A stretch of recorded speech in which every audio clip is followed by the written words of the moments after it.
नमस्कार, मैं हूं निकिता और आप देख रहे हैं सत्यहिंदी.com। चलिए एक नजर डालते हैं अब तक की सुर्खियों पर। जेडीयू नेता केसी त्यागी ने पार्टी प्रवक्ता के पद से इस्तीफा दे दिया है और उनकी जगह राजीव रंजन प्रसाद नए पार्टी प्रवक्ता नियुक्त किए गए हैं। जेडीयू के मुताबिक केसी त्यागी ने निजी कारणों से इस्तीफा दिया है।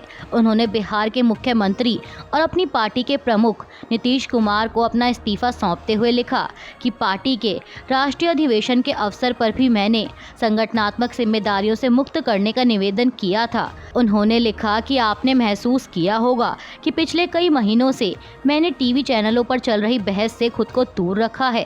आपसे अनुरोध है कि दूसरे कामों में व्यस्त होने के चलते मैं पार्टी के प्रवक्ता के पद के साथ न्याय नहीं कर पा रहा हूं। आप मुझे इस जिम्मेदारी से मुक्त करने का कष्ट करें। बिहार सरकार की उपलब्धियों के प्रचार प्रसार के लिए मैं हमेशा उपलब्ध रहूंगा।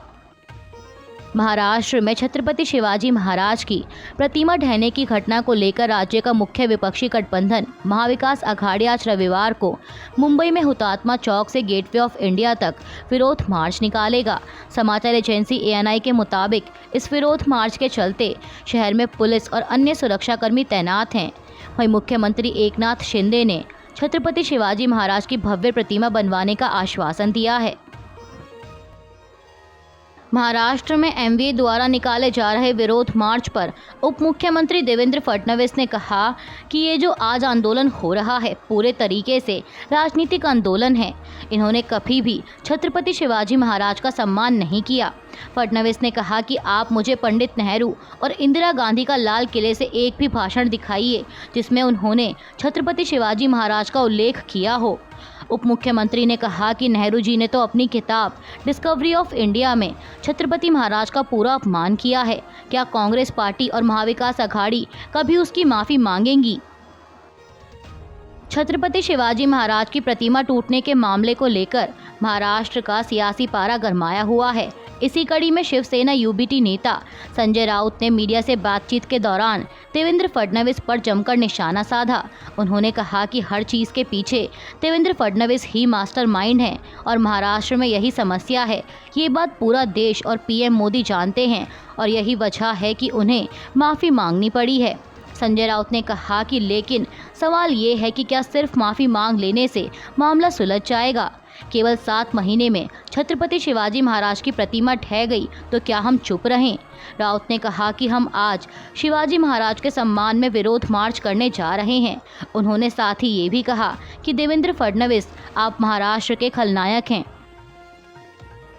पूर्व न्यायाधीश और पूर्व वरिष्ठ नेशनल कॉन्फ्रेंस के नेता मुजफ्फर इकबाल खान ने जम्मू कश्मीर के थाना मंडी विधानसभा क्षेत्र से निर्दलीय उम्मीदवार के तौर पर चुनाव लड़ने का ऐलान किया है। उन्होंने समाचार एजेंसी ANI से बात करते हुए कहा कि मैं बचपन से ही नेशनल कॉन्फ्रेंस की विचारधाराओं से जुड़ा रहा हूं। मेरे पूर्वज नेशनल कॉन्फ्रेंस से जुड़े थे, मैंने भी इसकी नीतियों का पालन किया। मैंने इस पार्टी को खड़ा करने के लिए कड़ी मेहनत की। हालांकि उन्होंने मुझे नज़रअंदाज कर दिया, लेकिन जब मैंने यहाँ के लोगों की हालत देखी तो मैंने फैसला किया कि मैं उनके लिए चुनाव लड़ूंगा। उन्होंने कहा कि मैं थाना मंडी के युवाओं का आभारी हूँ। मैं उनकी उम्मीदों पर खरा उतरने की कोशिश करूँगा। असम CM पर दिए गए तेजस्वी यादव के बयान को लेकर भाजपा लगातार उन पर हमलावर है। अब इसी कड़ी में मणिपुर CM N बीरेन सिंह ने RJD नेता पर निशाना साधते हुए X पर लिखा कि ऐसा लगता है कि इंडिया अलायंस अज्ञानी नस्लवादियों का समूह है जिसे कि हमारे देश के इतिहास और भूगोल के बारे में कोई भी जानकारी नहीं है। मणिपुर CM ने कहा कि पहले सैम पित्रोदा और अब तेजस्वी यादव जो पूर्वोत्तर के लोगों को लेकर नस्लीय सोच का शिकार हुए हैं। यह दुर्भाग्यपूर्ण है कि तेजस्वी यादव जैसे राजनीतिक नेता ने असम के CM को केवल इसलिए चीनी बोल दिया क्योंकि वे असम से हैं। मुख्यमंत्री ने आगे लिखा कि हम उतने ही भारतीय हैं जितना कि देश के दूसरे हिस्से के लोग और हमें इसका प्रमाण देने की ज़रूरत नहीं है। पूर्वोत्तर राज्यों के लिए इंडिया अलायंस का यह नस्लभेद हमेशा के लिए बंद होना चाहिए। RJD नेता मनोज कुमार झा ने तेजस्वी यादव के बयान का बचाव करते हुए कहा कि उन्होंने जो कहा उसके बारे में हम और आप रोज़ बात करते हैं। आम बोलचाल में कहा जाता है कि ये चाइनीज़ माल है, ज़्यादा टिकाऊ नहीं है उसी संदर्भ में तेजस्वी यादव ने भी वो बात कही थी। वे ध्रुवीकरण की राजनीति के संदर्भ में बात कर रहे थे। मनोज झा ने आगे कहा कि जिन्हें भी तेजस्वी यादव की इस बात से थोड़ा कष्ट हुआ है वो बताएं कि वे भैंस, मंगलसूत्र और मुजरा को कहाँ रखते हैं। आपको बता दें कि लोकसभा चुनाव प्रचार के दौरान प्रधानमंत्री मोदी द्वारा इन शब्दों का इस्तेमाल किया गया था। हरियाणा विधानसभा चुनाव की तारीख आगे बढ़ने पर कांग्रेस द्वारा लगाए जा रहे आरोपों का भाजपा नेता अनिल विज ने जवाब दिया है। उन्होंने कहा कि ये भाजपा की भारत के प्रजातंत्र में प्रतिबद्धता और लोग अधिक से अधिक मतदान कर सकें ऐसे अवसर प्रदान करने के लिए है, लेकिन कांग्रेस का ये बोलना कि ये भाग रहे हैं। अनिल विज ने कहा कि अगर आपको ये तरीके नहीं पसंद तो वोट डालने मत जाना, घर बैठो, जिनको पसंद है उनको डालने दो। भाजपा नेता ने कहा कि तारीख लोगों के हित में बढ़ाई गई है, हम लोगों के हित में सोचते हैं। भाजपा सांसद बांसुरी स्वराज ने आज रविवार को अन्य भाजपा कार्यकर्ताओं के साथ दिल्ली के मालवीय नगर में मुख्यमंत्री अरविंद केजरीवाल के खिलाफ जन आक्रोश रैली निकाली। भाजपा सांसद ने आम आदमी पार्टी पर आरोप लगाते हुए कहा कि 1 दशक से आम आदमी पार्टी की सरकार सत्ता भोग रही है, लेकिन दिल्ली वासियों के लिए कोई काम नहीं कर रही। 3 झुग्गियों पर 1 नल है। ये वो आम आदमी पार्टी की सरकार है जो पाइप से पानी पहुंचाने के वादे करती थी। यह तो जनता को साफ पानी भी नहीं दे पा रहे, ना मुफ्त बिजली है और ना मुफ्त पानी है। बांसुरी स्वराज ने आगे कहा कि दिल्ली की जनता कब तक केजरीवाल सरकार के झूठे वादों का दंड सहती रहेगी। भारतीय चुनाव आयोग ने कल शनिवार को जम्मू कश्मीर और हरियाणा चुनाव की तारीखों में बदलाव की घोषणा की है। घोषणा के मुताबिक जम्मू कश्मीर में तीसरे चरण की वोटिंग अब 1 अक्टूबर को होगी और हरियाणा में एक फेज में 1 अक्टूबर को होने वाली वोटिंग अब 5 अक्टूबर को होगी। इसके अलावा दोनों ही जगहों पर वोटों की गिनती का काम 4 अक्टूबर को होना था, जो कि अब 4 की जगह 8 अक्टूबर को होगा। यानी जम्मू कश्मीर और हरियाणा में चुनाव के नतीजे 8 अक्टूबर को आएंगे। चुनाव आयोग ने इस बदलाव की वजह बताते हुए कहा कि राष्ट्रीय और राज्य की राजनीतिक पार्टियों और अखिल भारतीय बिश्नोई महासभा ने बताया कि इस दौरान काफ़ी संख्या में बिश्नोई समाज के लोग हरियाणा से बाहर जा सकते हैं। बिश्नोई समाज के लोग सैकड़ों सालों से मनाई जा रही असोज अमावस्या के लिए हरियाणा से राजस्थान जा सकते हैं और इस कारण मतदान में उनकी भागीदारी कम होने का खतरा है। यानी कुल मिलाकर चुनाव आयोग का कहना है कि इस वजह से वोट प्रतिशत में कमी आ सकती है, इसलिए तारीखों में बदलाव का ऐलान किया गया। वहीं जम्मू कश्मीर और हरियाणा में चुनाव और मतगणना की तारीख में बदलाव को लेकर विपक्ष ने भाजपा पर निशाना साधा है। कांग्रेस नेता दीपक बाबरिया ने कहा कि इस पूरे एपिसोड में भाजपा की सरकार, उसके मुख्यमंत्री और उनके प्रदेश अध्यक्ष की अपरिपक्वता झलकती है। उन लोगों ने पूरे प्रदेश की जनता को एक अनिश्चित टाइम टेबल में खड़ा कर दिया है। आखिर में नामांकन की तारीख वहीं की वहीं है।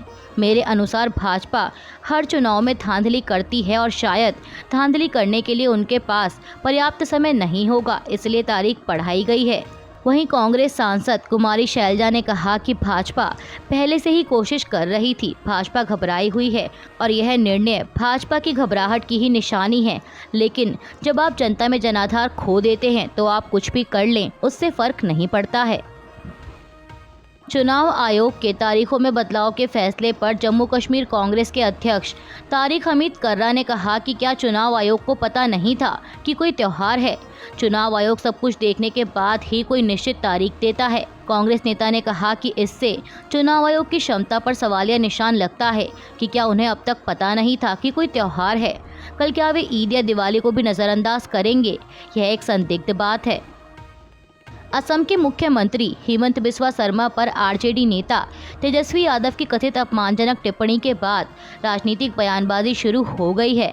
भाजपा ने उनके इस बयान के लिए माफ़ी की मांग की है।